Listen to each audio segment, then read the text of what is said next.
आकाशवाणी गोरखपुर से प्रादेशिक समाचार।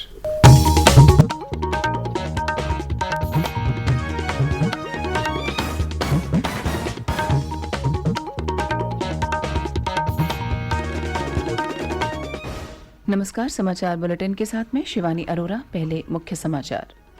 8वां अंतर्राष्ट्रीय योग दिवस आज समूचे विश्व में मनाया जा रहा है।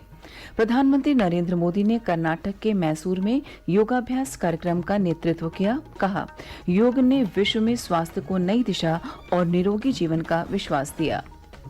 राज्य के 6 ऐतिहासिक स्थलों पर योग दिवस पर बड़े स्तर पर कार्यक्रमों का हुआ आयोजन। केंद्रीय मंत्री हुए शामिल। राज्यपाल आनंदीबेन पटेल और मुख्यमंत्री योगी आदित्यनाथ ने राजधानी लखनऊ के राजभवन में योगाभ्यास कार्यक्रम में भाग लिया। और अग्निपथ योजना के विरोध में हिंसा और तोड़फोड़ मामले में प्रदेश में 39 मुकदमे दर्ज, 475 आरोपी गिरफ्तार। अब समाचार विस्तार से। 8वां अंतर्राष्ट्रीय योग दिवस आज मनाया जा रहा है। प्रधानमंत्री नरेंद्र मोदी ने कर्नाटक के मैसूर में योगाभ्यास कार्यक्रम का नेतृत्व किया। इस अवसर पर उन्होंने कहा कि योग संपूर्ण मानवता के लिए है और योग ने विश्व में स्वास्थ्य को नई दिशा और निरोगी जीवन का विश्वास दिया है। प्रधानमंत्री ने कहा कि योग केवल भारत के लिए नहीं बल्कि संपूर्ण मानवता के लिए है। योग सिर्फ व्यक्तियों के लिए नहीं बल्कि वैश्विक शांति में सहायक है। इस बार अंतर्राष्ट्रीय योग दिवस की थीम है योगा फॉर ह्यूमैनिटी। मैं इस थीम के जरिए योग के इस संदेश को पूरी मानवता तक पहुंचाने के लिए यूनाइटेड नेशंस का और सभी देशों का हृदय से धन्यवाद करता हूं। मैं दुनिया के सभी नागरिकों का भी सभी भारतीयों की तरफ से अभिनंदन करता हूं। योग के लिए हमारे ऋषियों ने, हमारे महर्षियों ने, हमारे आचार्यों ने कहा है, शांतिम योगेन विन्दति। It means yoga bring peace for us. The peace from yoga is not only for individuals. Yoga brings peace to our society. प्रधानमंत्री ने देश और दुनिया को अंतर्राष्ट्रीय योग दिवस की बधाई दी। उन्होंने कहा कि योग की यह अनादि यात्रा अनंत भविष्य की दिशा में ऐसे ही चलती रहेगी। मैं देश के और दुनिया के सभी युवाओं में से इस तरह के प्रयासों से जुड़ने का आह्वान करता हूं। मैं वर्ष 2021 के लिए prime minister award for outstanding contribution for promotion and development of yoga के जो विनर्स हैं, मैं उन सभी विनर्स को हृदय से बहुत बहुत बधाई देता हूं। मुझे विश्वास है योग की ये अनादि यात्रा अनंत भविष्य की दिशा में ऐसे ही अनवरत चलती रहेगी। हम सर्वे भवन्तु सुखिनः, सर्वे संतु निरामय के भाव के साथ एक स्वस्थ और शांतिपूर्ण विश्व को योग के माध्यम से भी गति देंगे। प्रधानमंत्री ने इस अवसर पर लाखों युवाओं के शामिल होने पर उन्हें धन्यवाद दिया।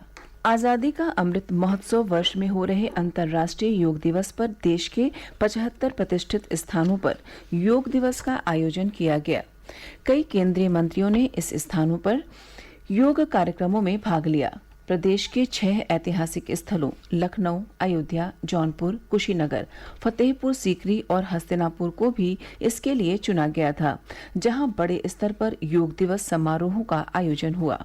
लखनऊ रेजिडेंसी में केंद्रीय राज्य मंत्री साध्वी निरंजन ज्योति ने सामूहिक योगाभ्यास का नेतृत्व किया।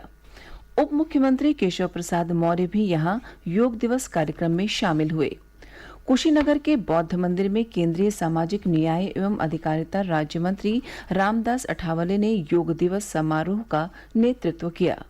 अयोध्या में राम की पैड़ी पर केंद्रीय मंत्री भूपेंद्र यादव, जौनपुर किला में केंद्रीय मंत्री अनुप्रिया पटेल, आगरा के फतेहपुर सीकरी में केंद्रीय मंत्री मुख्तार अब्बास नकवी और मेरठ के हस्तिनापुर में केंद्रीय मंत्री पशुपति कुमार पारस ने योग दिवस समारोहों में भाग लिया।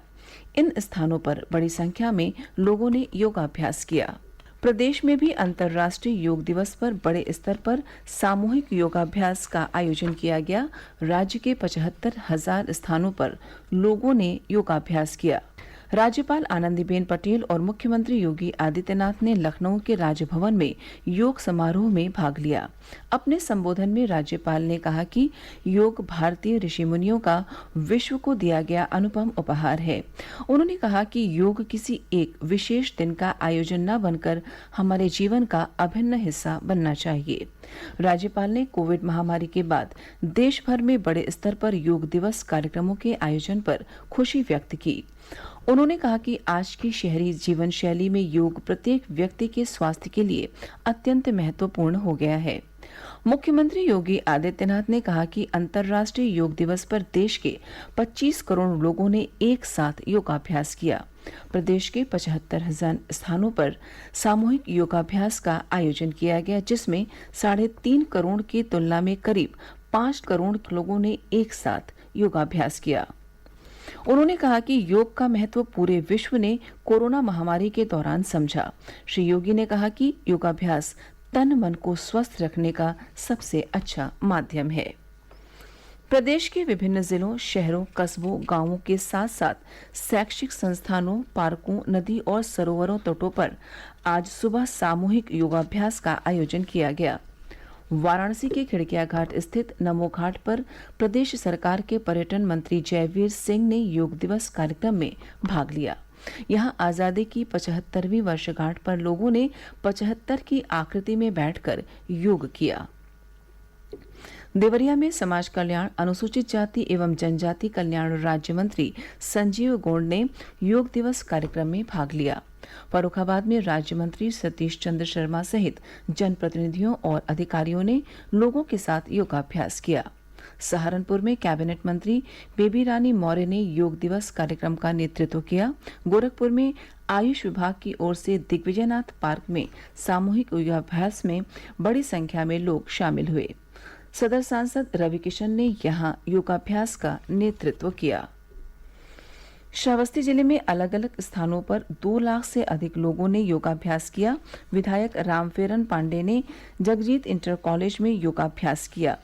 पीलीभीत के गांधी स्टेडियम में आयोजित योग कार्यक्रम में प्रदेश सरकार के पिछड़ा वर्ग कल्याण एवं दिव्यांगजन सशक्तिकरण राज्य मंत्री स्वतंत्र प्रभार नरेंद्र कश्यप योगाभ्यास कार्यक्रम में शामिल हुए।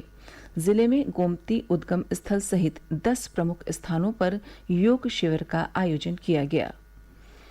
कौशाम्बी में सांसद विनोद सोनकर ने ओसा स्पोर्ट्स स्टेडियम में योग कार्यक्रम में भाग लिया। संत कबीर नगर में जिलाधिकारी दिव्या मित्तल और पुलिस अधीक्षक सोनम कुमार सहित बड़ी संख्या में लोगों ने योगाभ्यास किया। अग्निपथ योजना के विरोध में प्रदेश में उपद्रव और हिंसा करने वाले लोगों के खिलाफ प्रदेश पुलिस ने कड़ी कार्यवाही की है। अपर पुलिस महानिदेशक कानून व्यवस्था प्रशांत कुमार ने बताया कि राज्य में अब तक 39 मुकदमे दर्ज कर 475 लोगों को गिरफ्तार किया गया है। इनमें 330 के खिलाफ गंभीर धाराओं में मुकदमे पंजीकृत किए गए हैं। उन्होंने कहा कि प्रदेश में उपद्रव करने वालों में असामाजिक तत्व और राजनीतिक दलों के लोग शामिल थे। उन्होंने कहा कि सोमवार को कुछ संगठनों द्वारा घोषित किए गए बंद का असर प्रदेश में नहीं दिखा और कहीं से किसी अप्रिय घटना की सूचना नहीं है। उप मुख्यमंत्री केशव प्रसाद मौर्य ने कल अंबेडकर नगर के भियाव में अमृत सरोवर का निरीक्षण किया। उन्होंने कहा कि पहले की सरकारें केवल योजनाएं बनाती थीं, लेकिन उनका क्रियान्वयन नहीं होता था। उन्होंने कहा कि मोदी सरकार ने जन कल्याणकारी योजनाएं बनाई हैं और उनका लाभ लोगों को 100% मिल रहा है। श्री मौर्य ने कहा कि डीबीटी के माध्यम से योजनाओं की धनराशि आज सीधे लाभार्थियों के खाते में पहुंचती है। उप मुख्यमंत्री ब्रजेश पाठक ने कल अंबेडकर नगर में गरीब कल्याण जनसभा को संबोधित किया। उन्होंने कहा कि भाजपा सरकार गरीबों के कल्याण के लिए प्रतिबद्ध है। सरकार की उपलब्धियां गिनाते हुए उन्होंने कहा कि कोरोना महामारी के कठिन दौर में मोदी सरकार ने देश के 80 करोड़ लोगों को निःशुल्क राशन उपलब्ध कराया। इसके अलावा गरीबों को मुफ्त बिजली कनेक्शन, निःशुल्क रसोई गैस कनेक्शन और आयुष्मान भारत योजना के तहत 5 लाख रुपए तक का निःशुल्क इलाज उपलब्ध कराया जा रहा है।